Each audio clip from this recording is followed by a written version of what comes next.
자, 그 다음에 예제 9-7번 303쪽입니다. 자, 이 문제도 상당히 사실은 재미있습니다. 재미있고, 여러분들이 조금 그러니까 이 부분은 사실 조금 어려운 부분까지 가요. 우리가 리니어 프로그램이라고 하는 선형계획법이라는 게 있어요. 선형계획법은 우리가 여러분들이 사실 잘 아는 거예요. 함수 문제입니다. 함수 문제. 연립방정식을 푸는 문제 같은 거예요. 그러니까 복잡한 문제는 이렇게 연립방정식을 세워놓고 지금은 그걸 손으로 다 풀지는 않겠죠. 컴퓨터에 의해서 계산하면은 바로 되긴 합니다. 그러나 이렇게 복잡한 상황도 해결할 수 있다는 것을 여러분들이 이제 배워두시면 좋겠습니다. 이것도 이제 기초 부분이에요. 자, 103쪽에 303쪽이에요. 97번의 예제를 보면은, 자, 이런 문제입니다. 물론, 우리가 이제 94에서 소위 96까지 문제하고는 다른 문제입니다. 이제 다른 케이스예요.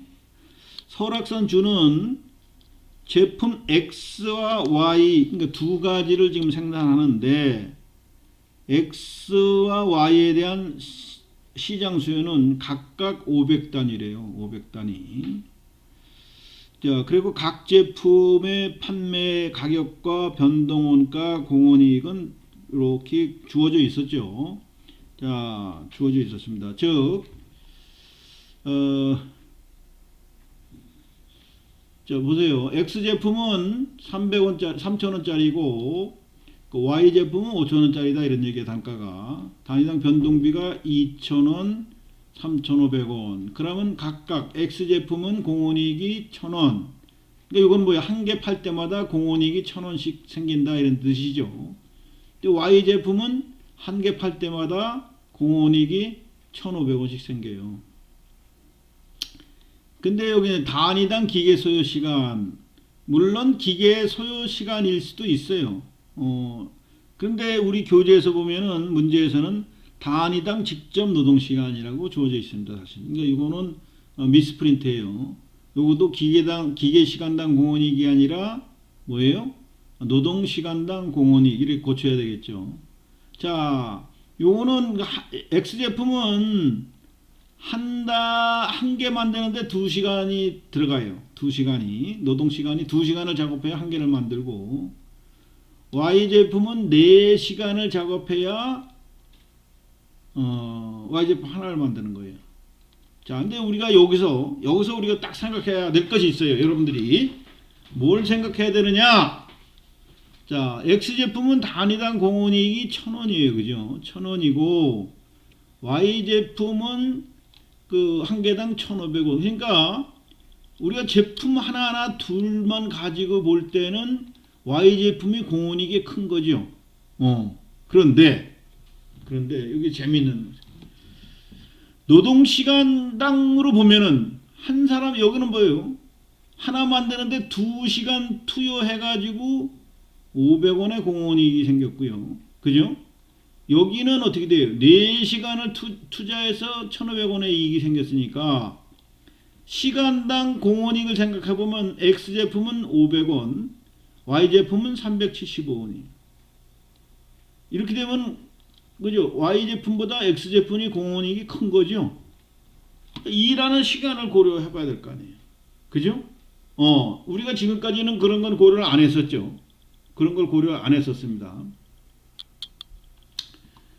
자, 제한된 자원이 2가지 이상인 경우, 그러니까 우리가 뭘 만들려면은 기계도 들어가고 직접 노동 시간도 들어가고 막 이렇게 복잡한 상황의 문제의 경우에는 이걸 어떻게 해결할 거냐? 이거는 단순히 우리가 예제 7번처럼 단순히 표만 분석해서도 알 수 있는 사례가 아니라는 거죠. 아니고 이거는 좀 복잡해진다 하는 겁니다. 복잡해진다.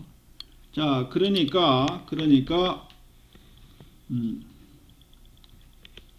요거는 내가 이제 예제 9번에 7번에 대한 핵심적인 요소를 여기 설명해 놓은 거지만은 요 예제 7번은 여러분들 꼭 풀어 봐야 됩니다. 풀어 가지고 그 전체 X 제품의 공원이익과 Y 제품의 공원이익 전체를 계산해 봐야 됩니다. 자, 근데 예제 9번은 또 다른 차원의 문제예요. 조금 더 업그레이드 됐어요. 자, 보세요.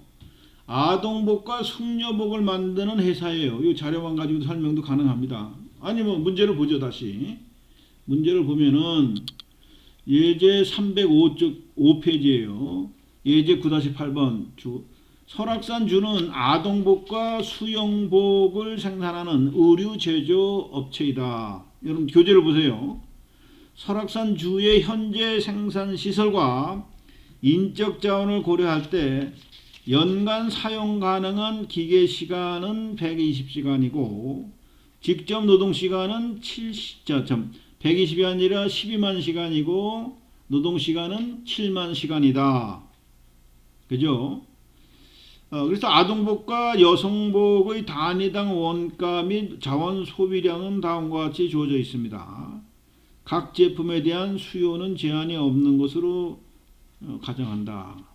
자, 이거는 우리 이제 교재에서 보면 자 보세요. 아동복이 15,000원에 판매되는데 변동 원가만 고려했을 때는 6,000원이고요. 숙녀복은 25,000원에 판매되는데 변동 원가가 10,000원이에요. 그러니까 공원이익으로 계산해 보면 아동이익은 9,000원이고 숙녀복은 10,000원인 거예요.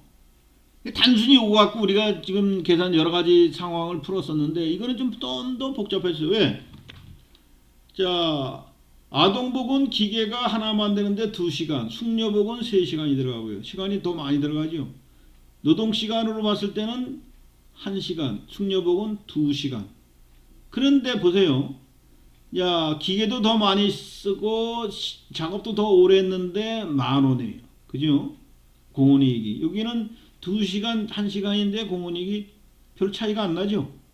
자, 그러면은 우리가 언뜻 생각해 보면은 자, 아동복이 노동시간당 또는 기계시간당 비율로 봤을 때는 더 큰 거죠. 그죠? 공원이익이. 자, 그래서 어쨌든 기계를 사용하는 데 있어서 자, 보세요. 이게 중요한 겁니다. 최대 가용 자원 그래가지고 120시간을 쓰는데 자, 아동복만 만들면은 9만 개를 만들 수가 있다는 2니까 6만 개를 만들 수 있다는 얘기죠. 6만 개. 그러나 숙녀복만 만들 경우에는 4만 개밖에 못 만들어요. 그죠?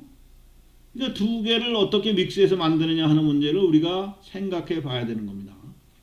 그 다음에 직접 노동시간만 봐도 요거는 1시간씩이니까 7만 시간을 쓰면은 7만 개를 만들 수 있겠네요. 그 여기는 숙녀복은 35,000개밖에 못 만들죠.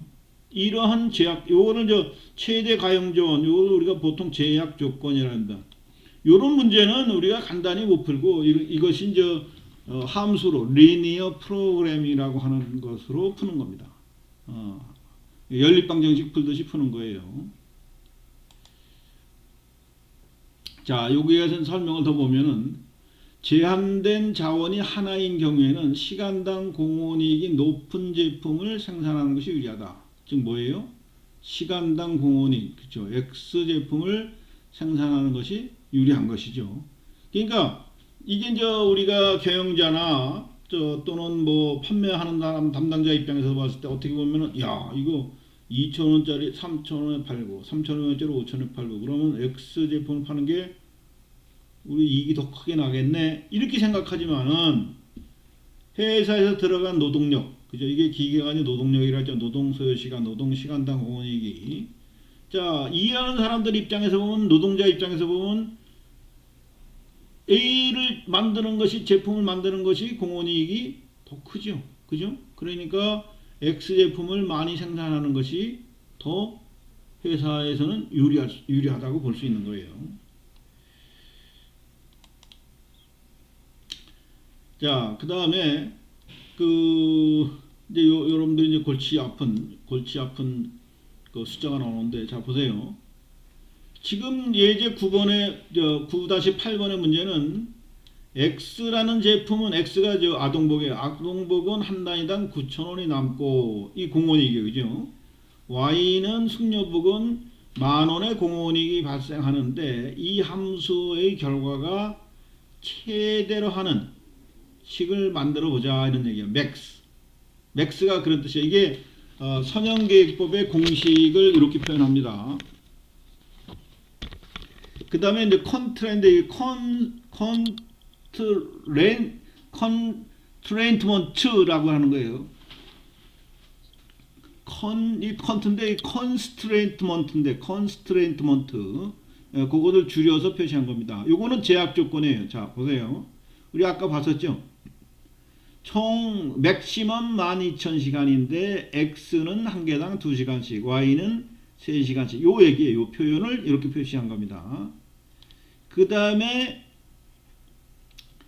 직접 노동자는 7만 시간을 쓰는데 X는 한 개당 1시간씩, Y는 2시간씩 필요하다. 요 A와 B는 뭐예요? 요 식에 있어서 그 XY나 요거는 0보다 다 크다 이런 전제 조건이 붙어 있는 겁니다. 이것이 A와 B가 아니라 X와 Y예요. 요것도 고쳐 놓으세요. X와 Y는 0보다 크다. 그래서 그래야만 뭐예요? 함수가 풀린다는 얘기예요. 불능이 안 나오고 요것을 식으로 표현해 준 겁니다. 자, 이게 요거를 풀이하는 것은 그러니까 여러분들은 이런 공식만 세울 줄 알면 돼요. 요 공식만 세울 줄 알면은 그 엑셀이라든가 아니면은 그 어떤 컴퓨터 프로그램에 의해서 이런 것을 함수식을 만들어 놓으면은 거기다 숫자만 도입하면은 그러니까 요런 거 9천 만 2, 1 뭐 이런 거. 근데 변수가 더 늘어날 수도 있어요, 사실은. 그죠? 그런 것들은 식만 만들어지면 숫자만 채워 놓으면 되니까 쉽게 풀립니다. 생각보다.